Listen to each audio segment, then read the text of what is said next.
మొదలెడదామా?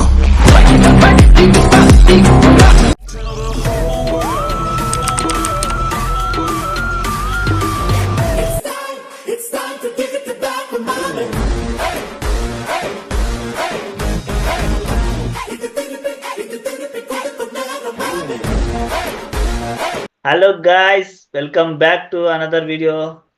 ఈరోజు మనం RCB versus GT reaction video చేయబోతున్నాం. ఏంటి ఆర్సీబీ ఫ్యాన్స్ ఇంత బాధాకరమైన విషయంలో కూడా ఇంకొక మంచి విషయం ఏంటంటే మనకి ఈరోజు ఒక గెస్ట్ ఉన్నాడు, హీరో. అతను కూడా welcome hero, welcome. Thank you. అయితే హీరో వచ్చేసి మన హీరో కూడా ఆర్సీ ఫ్యాన్. ఏంట్రా కటింగ్ లూఫీ? అంటే ఆర్సీబీ గెలుస్తుందని ఏదో కటింగ్ అంటే ఆర్సీబీ గెలుస్తుందని పెట్టించుకున్నాడు, కానీ జీటీ గెలిచేసరికి సిరాజ్ కింద ఎట్లా అయిపోయాడు. మనిద్దరం ఒక టీం, మర్చిపోతున్నాడు. మీ కటింగ్ అట్లా మరి. ఏంట్రా ఆట? ఆ ఆట ఏంద్రా మీ ఆర్సీబీ ఆట? ఆట గురించి మాట్లాడకు నువ్వు ఎస్ఆర్హెచ్ టీం ఆట గురించి మాట్లాడకు. రెండు మ్యాచ్లు ఏం చేశాడు అవన్నీ కాదు, ఈరోజు మ్యాచ్ గురించి మాట్లాడుకుందాం. చాలా మాట్లాడేది చూద్దాం. మనం ఫస్ట్ మన స్కోర్ కార్డ్ చూద్దాం. వీడియోలో ఏంటి స్కోర్ కార్డ్? ఏంది టాప్ 4 బ్యాటర్స్? ఏంది స్ట్రైక్ రేట్? ఏంది అధ్యక్ష మాట్లాడి? అంటే అధ్యక్ష, ఇక్కడ నేను నమోదు ఏం చేసుకోవాలనుకుంటున్నా అంటే, ఇప్పుడు ఏమైంది సిచ్యువేషన్? ఫస్ట్ ఓపెనింగ్ వచ్చినప్పుడు మా వాడు ఒక లెవెల్లో 250 లేపినాడు strike rate Virat Kohli. First ఓవర్కే నేను ఒక సెకండ్ 300 కొట్టేస్తారేమో అనుకున్నా, కానీ హ్యాండ్ ఇస్తాను నాకేం తెలుసు. అంటే క్యాచ్ ఫస్ట్ బాల్ 4 కొట్టేసరికి స్ట్రైక్ రేట్ 250 పోతుంది. ఆయన మాత్రం 300 కొడతారు అనుకుంటారా? ఇలా అంటే అనుకుంటాడు. అది మా వాడు ఓపెనింగ్ అంత మంచిగా ఆడాడు ఒక్కొక్కసారి అని ఒక గట్టి విశ్వాసం, కానీ సడన్ గా ఆడేతలకి ఈరోజు కొడతాడో ఏమో అన్న ఒక లోపల నుంచి ఉత్సాహం, కుతూహలం వచ్చేసాయి ఒకటేసారి. కాకపోతే నిన్న వచ్చి ఓకే పెట్టుకోకు మరి తంతారాడు స్కోర్ చూస్తుంటే. నిజంగా ఆర్సీ ఫ్యాన్స్ ఈ మాటలు ఇప్పుడు లాజికల్ గా అందరు గమనించినట్లయితే మనసులో ఏది బలంగా కోరుకుంటే జరుగుతుంది అనుకుంటారు అందరు. నేను కూడా బలంగా కోరుకున్నా. ఫస్ట్ విషయం నేను బలంగా కోరుకున్నారు ఆర్సీబీ గెలవాలని చెప్పి. జీటీ ఎందుకు గెలిచింది అంటే మనకన్నా ఎక్కువ మంది కోరుకున్నారు గెలవాలని. అంటే ఈ దుర్మార్గులందరూ ఆర్సీబీ గెలుస్తుంది.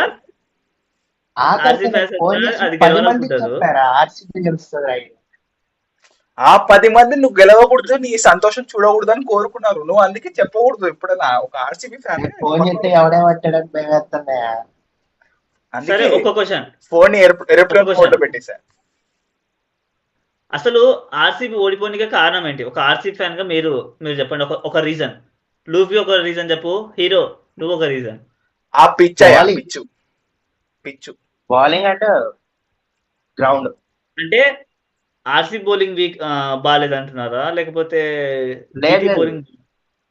నీకు జీటీ బౌలింగ్ చూసుకుంటే వాడు మంచి బౌలర్స్ పట్టుకోవచ్చు. మంచి నీకు ఆ బౌలర్ లైనప్ చూడు ఒకసారి. జీటీ సిరాజ్, పర్సిద్, ఇషాన్, సాయి కిషోర్ బాగా చేశాడు. స్పిన్నర్ కూడా అదే చూసుకుంటే సిరాజ్, ఇషాంత్ కిషన్, రషీద్ ఖాన్ వీళ్ళు ముగ్గురు ఇండియాకి ఆడిన వాళ్ళే, ఇంటర్నేషనల్ గేమ్ ఆడిన వాళ్ళే. ఇక అర్షద్ ఖాన్, సాయి కిషోర్ వీళ్ళిద్దరు మామూలు ఏళ్ళు అసలు బాగా చేశారు. కానీ బౌలింగ్ ఎంత గట్టిపడ్డదంటే నీకు ఫస్ట్ పవర్ ప్లే స్కోర్ లేదు. వికెట్స్ ఫాస్ట్ పడినాయి. పవర్ ప్లే లోనే వికెట్లు ఫాస్ట్ పడినాయి. వికెట్ ఫాస్ట్ పడతాక నెక్స్ట్ వచ్చే ప్లేయర్లకి ఏముంటదంటే పవర్ ప్లే వరకు ఖచ్చితంగా వీళ్ళు ఓపెనర్లు ఉంటారని ఒక నమ్మకం ఉంటుంది ప్రతి ఒక్కరికి. ఫస్ట్ పవర్ ప్లే లోనే ఒక 2-3 వికెట్లు పడితే ఎట్లుంటది? ఎవరికైనా ప్రెషరే.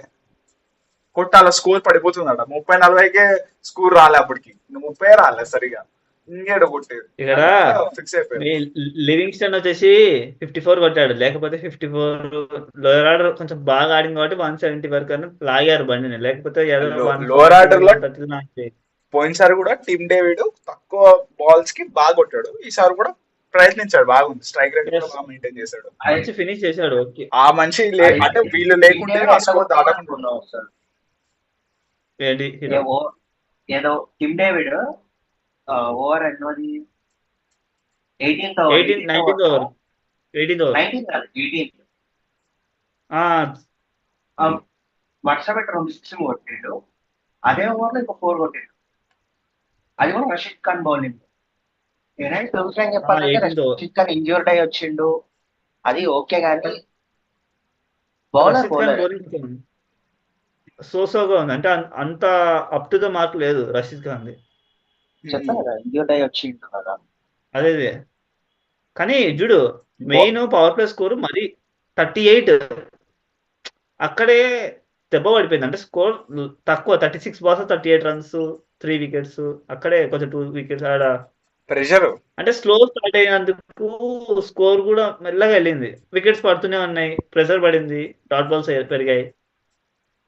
ఓపెనర్ అదే చెప్తా కదా, మెయిన్ బ్యాక్ డ్రాప్స్ ఏంటంటే ఒకటి బౌలింగ్ గట్టి పడ్డది, ఏంటంటే రాంగ్ మ్యాచ్అప్, అది చాలా దరిద్రమైన మ్యాచ్అప్ చెప్పాలంటే. బౌలింగ్ సిరాజ్ ఆ బౌలింగ్ కి, అది కూడా home ground Chinnaswamy stadium, home side pitch ఆడేసేది, కానీ సిరాజ్ మంచి రివెంజ్ 160 ప్లస్ కూడా ఆర్సీబీ మీద రావడం చాలా కష్టపడి వచ్చింది. ప్లస్ జీటీ కూడా అంత ఈజీగా గెలవలే, లాస్ట్ 18th over వరకు గుంజారు, ఏం మామూలా. బౌలింగ్ ఈజీగా చేశారు మీరు, ఏదో పెద్ద 80 వరకు లాగారు అంటున్నారు, కానీ వాళ్ళు ఎక్కువ డాట్ బాల్ ఆడే టీం, అది మెల్లగా ఆడతారు వాళ్ళు. ఆడికైనా 80 ఓవర్ల కంప్లీట్ చేశారు లేదా ఏనైనా తొమ్మిది జోస్ పట్ల రాత్రి నేను అనుకోలేరా, కానీ సూపర్ ఆడిండు. శుభ్మన్ లేదు. స్టార్టింగ్ లోనే first next ball catch out, నేను హ్యాపీ అక్కడే. నెక్స్ట్ జోస్ బట్లర్ ఆర్ఆర్ లో ఉన్నప్పుడు ఏమైందంటే లేపుతానే ఉన్నాడు అది, నేను అనుకోలేదు అసలు చూసాను, నేను అనుకోలేదు జోస్ బట్లర్ ఆడతారని చెప్పి, అది పోయింది. దాని తర్వాత అతను ఎవరు, సాయి సుదర్శన్ వచ్చాడు, ఆడాడు, గట్టి కొట్టాడు, వెళ్ళిపోయాడు. ఆర్ఆర్ లో ఉన్నప్పుడు జోస్ బట్లర్ ఆడకుంటుండే, అంటే అప్పుడప్పుడు ఆడుతున్నాడు, కనుపమ మెరుపు తీగ అని ఒకటి ఉంటుంది చూడు, సన్న అట్లా వచ్చి అట్లా వెళ్ళిపోతాడు. మొత్తం సంజు శాంసన్ కొట్టే,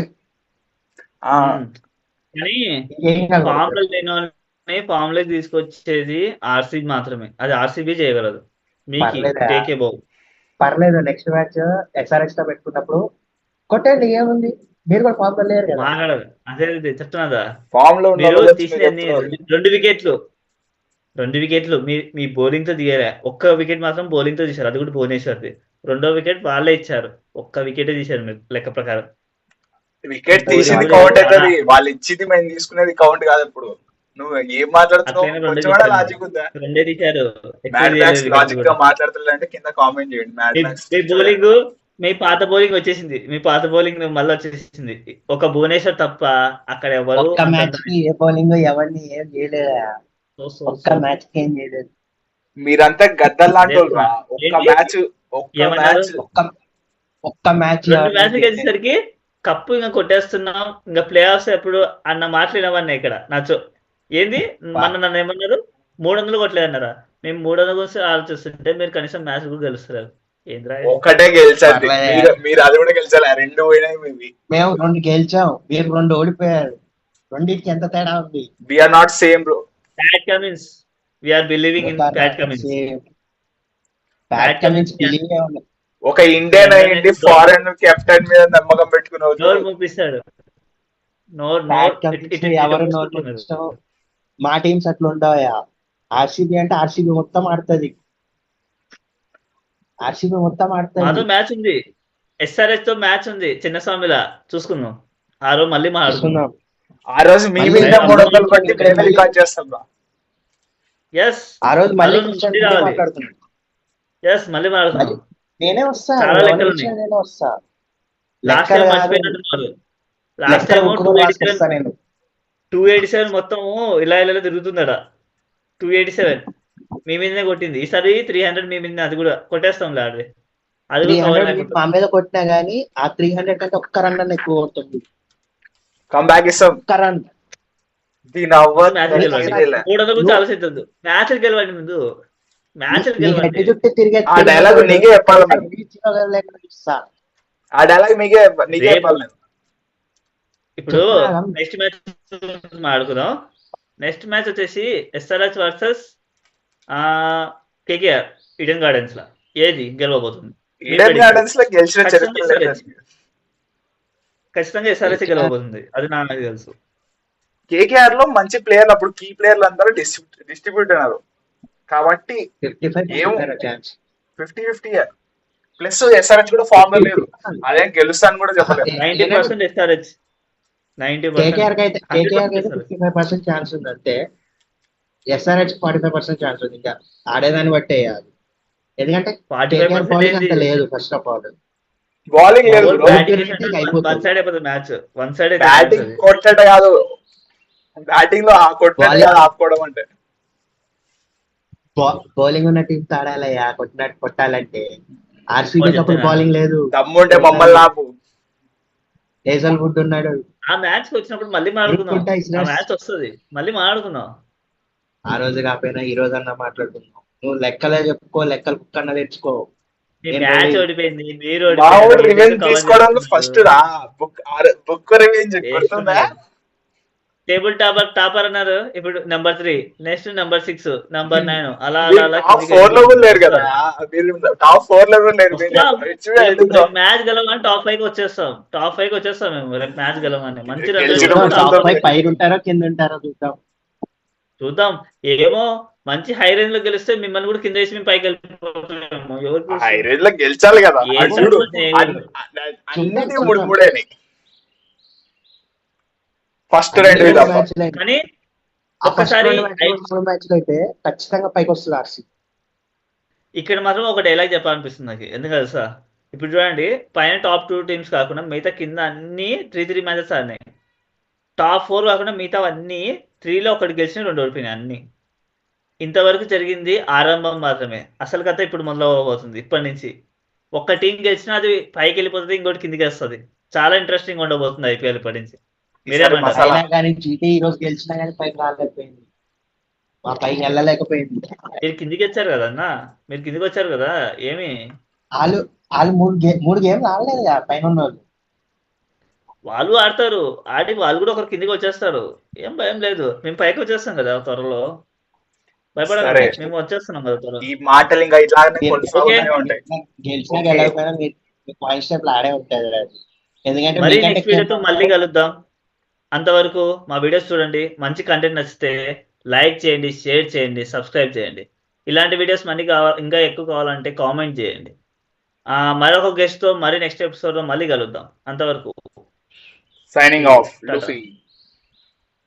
thank you hero, thank you for your మా టైం. వీడియోకి వచ్చి మాకు మంచి నీ యొక్క అనాలిసిస్ మాకు ఇచ్చినందుకు thank you. Thank you. Me hero మీకోసం.